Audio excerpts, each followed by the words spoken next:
All right, today we're exploring a story that honestly hits on some of the most profound and devastating aspects of the human, or well, I guess in this case, vegetable experience. We're unpacking a sweeping, emotionally charged saga of rags to riches, deep betrayal, and ultimate vindication. This explainer is going to walk you through a narrative that proves just how quickly loyalty gets tossed aside for luxury. And we're going to see the absolutely incredible lengths one character goes to just to reclaim her dignity. We've got romance, we've got corporate empires, and yes, we literally have helicopter justice. Let's get into it. So what exactly happens when greed destroys a loving relationship? Okay, let's dive into this. At the very core of our source material here is a fundamental question that challenges all of us. What's the ultimate cost of choosing superficial wealth over genuine, steadfast loyalty? I mean, we see this theme constantly, right? In literature, in business, where the flash of a quick upgrade totally blinds someone to the rock-solid support they already have. In this narrative, we're going to see exactly what happens when that greed is just allowed to fester, and how the universe has a very, very peculiar way of balancing the scales. Part 1. A heartbreaking betrayal. To understand the massive heights of our hero's journey, we've got to start at the humble and frankly heartbreaking domestic setup where it all begins. Notice the stark contrast in their daily motivations. On one side, we have Gajar. Her entire world revolves around creating a peaceful home. The source notes she shows immense respect for her partner, Alu, even making his favorite meal, biryani, just to welcome him home after a long day. But then, look at Alu. He isn't exhausted from honest hard work. He's totally consumed by greed. While working at a shop in the city, he watches every single passing luxury car with intense envy. He's so captivated by the mere idea of wealth that he actually overcharges his own customers just to get a taste of it. It's that classic, devastating juxtaposition of humility versus toxic ambition. And here is where the dramatic irony really reaches a boiling point. Despite Gajar's unwavering devotion, she is completely unappreciated by Alu's family. Alu's mother actively complains about her, literally claiming, since she arrived, she has ruined the peace of our home. Just think about how tragic that is for a second. Gajar is the only one actually holding the home together with her care, yet she's the one framed as the burden. This lays the groundwork for immense sympathy for Gajar, because, well, she's doing everything right in a toxic environment that's actively searching for an excuse to throw her out.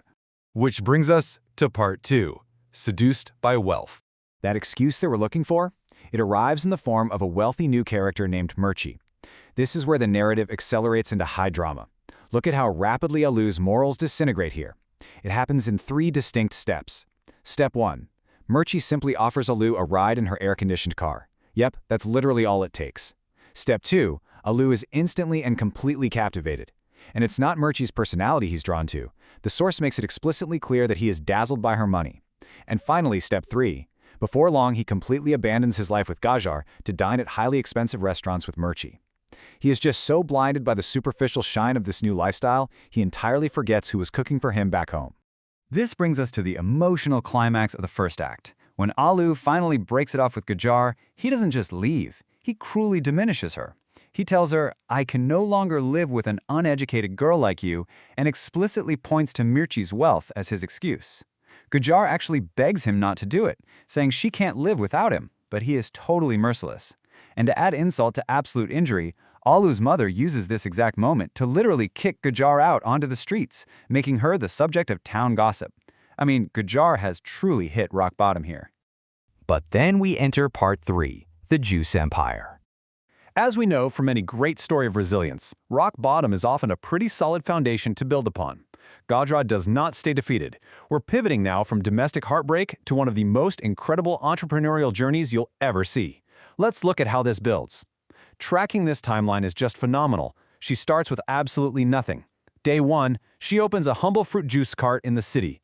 She puts her head down and she just works. By month 6, she leverages that initial success to open a highly popular dedicated juice bar. But she doesn't stop there, oh no. By year 1, as demand surges, she scales operations aggressively and launches a massive packaged juice company. She has completely transformed from a discarded partner into a true corporate titan through sheer, relentless hard work.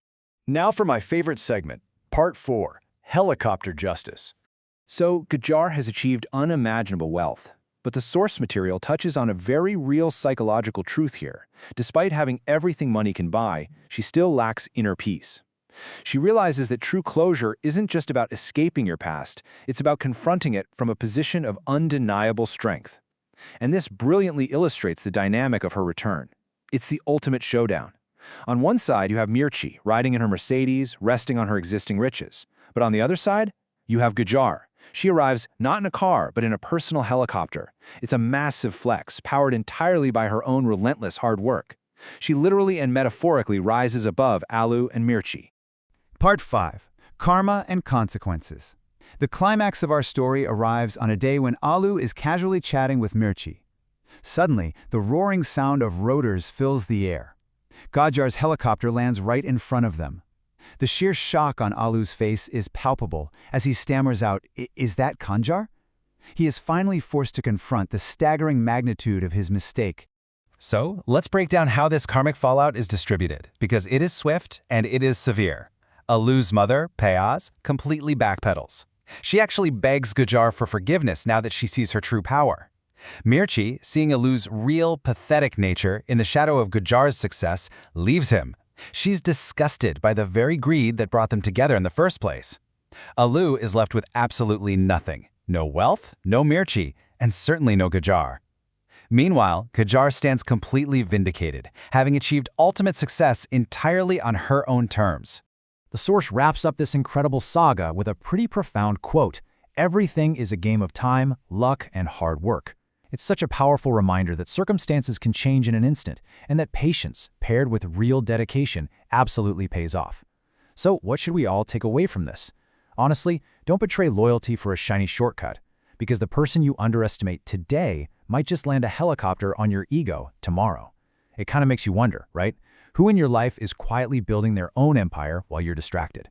Thanks so much for joining me for this explainer, and definitely keep that thought with you until next time.